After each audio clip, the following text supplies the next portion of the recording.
cosa che accade e con te l'hanno verutessi.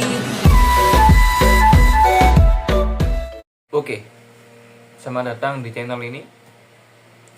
Perkenalkan, nama saya Louis Matthew.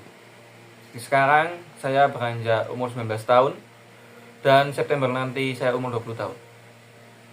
Psikolog saat market bearish, dimana kita semua, saya yakin, di saham, kripto pun juga sekarang turun semua. Dan kalian yang memiliki portofolio melihat angka minus di portofolio kalian, pasti psikolog kalian kena. Tapi tenang saja guys, karena saya yakin di saat-saat seperti ini tuh kita itu peluang buat masuk ke saham dan kripto, dimana fundamentalnya bagus, ya kan? Apalagi saham-saham perbankan yang turunnya 40%-an lebih, BCA, BRI, BNI, BMRI, ya kan? Turun semua.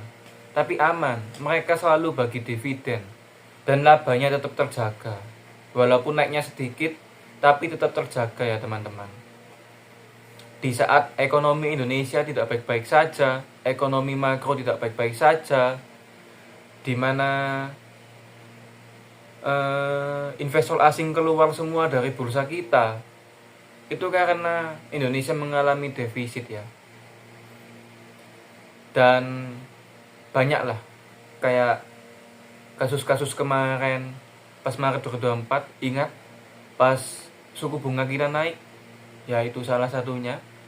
Dan bulan Juni juga banyak sentimen-sentimen negatif ke Bank BRI, yang dimana banyak orang bilang uangnya hilang, ya kan? Ya itu bisa dimaklumi ya. Tapi kalau menurut saya sih, saya tetap yakin sama Bank BRI ya. Nggak tahu kalian mau gimana. Kalau saya tetap yakin, karena saya yakin sama Bank BRI itu karena labanya itu paling besar.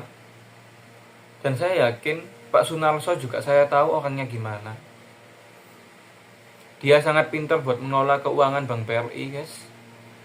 Kenapa Bank BRI labanya cuma 60 triliun sama kayak tahun kemarin? Karena NPL-nya yang tinggi, dimana Bank BRI itu fokus ke UMKM ya guys ya, kalian tahu sendiri. Dan UMKM ini, satu orang itu minimal lu bisa pinjam 5 juta sampai 10 juta saja. Kalau perbankan lainnya kan ke atas, miliaran bahkan, ratusan juta.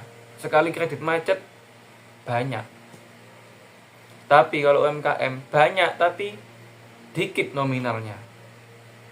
Jadi mereka bisa lah, kalau ekonomi kembali lagi pulih, mereka bisa membayar itu. Jadi kredit macet ini akan hilang. Udah.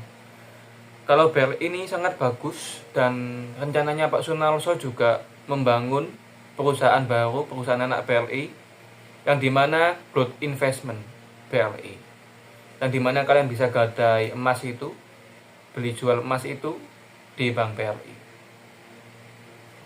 Dan saya yakin tahun 2025 ini sangat bagus untuk kita.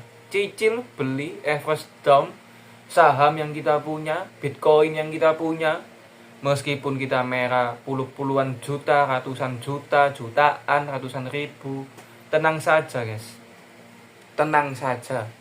Saya yakin bakal kembali lagi seperti COVID tahun lalu. Yang yakin pasti akan naik tingkat ke depannya. Kalian cuma butuh sabar dan yakin, dan tambah income kalian. Cara tambah income gimana? Pertama, kerja. Kedua, jualan. Human capital. Perbanyak itu. Dimana kerja, gaji kalian 1 juta, 2 juta, 3 juta, 4 juta. Tergantung kalian bisa mengolah atau enggak. Tapi kalau sudah berkeluarga ya pasti agak susah ya. Ya bisa disambi jualan juga. Jualan kayak jajan kayak apa. Kalian bisa menyisihkan gaji kalian 10%, 20% itu sudah bagus buat average down saham-saham Bitcoin sekarang. Asal jangan koin-koin yang gorengan ya guys ya, sama saham-saham gorengan.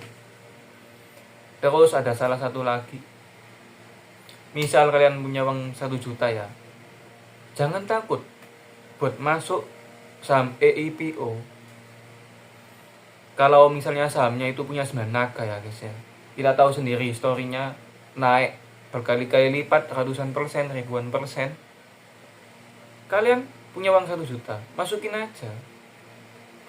Misal kalian punya uang 5 juta, ya kalian masukin 1 juta, 2 juta lah, 3 jutanya buat kalian hidup untuk beberapa bulan. Dan kalian juga tetap dapat gaji kan. Ambil resiko harus berani guys, mau untung berani rugi. Itu buat saham EIPO yang punyanya para naga-naga di Indonesia.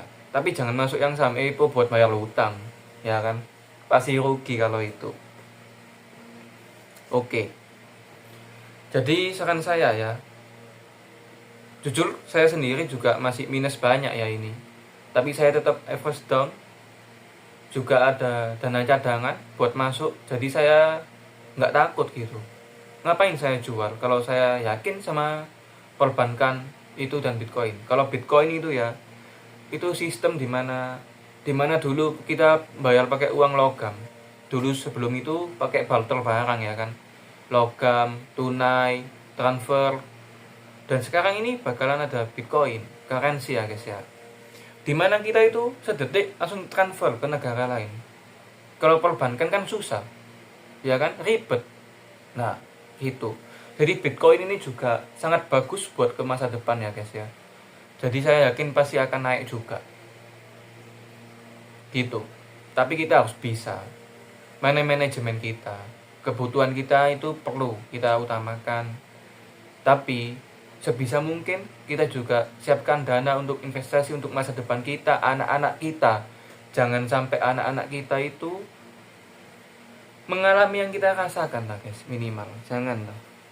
Boleh merasakan, kita bisa mengajari mereka cara gimana buat menghasilkan uang, berkembang, bertahan hidup, seperti yang kita lakuin ya kan.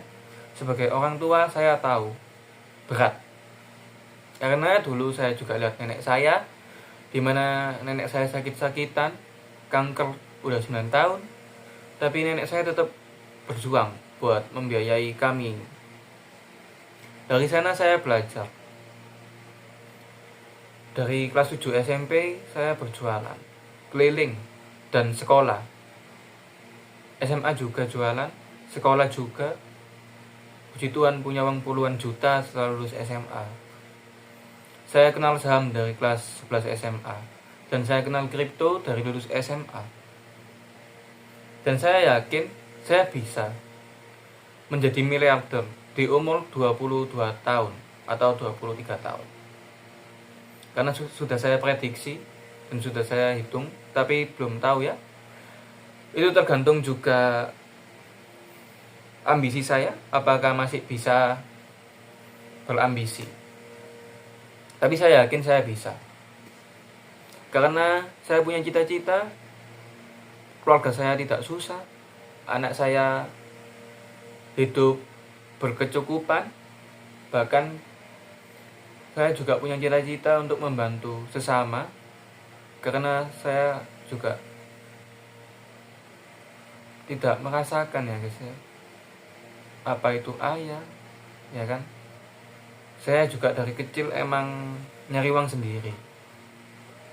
Jadi saya nggak mau anak saya seperti itu. Dan untuk kalian yang sekarang masih bearish ya, masih minus portofolionya, tetap semangat buat average down. Ini adalah peluang buat kalian masuk dan naik tangga. Maupun kalian di saham Bitcoin sama aja. Yang penting profit. Dan kalian harus tetap semangat, bearish maupun bullish, kalian harus tetap semangat buat hidup kalian. Sukses nomor 1. Oke, bye-bye. Terima kasih. Bye-bye.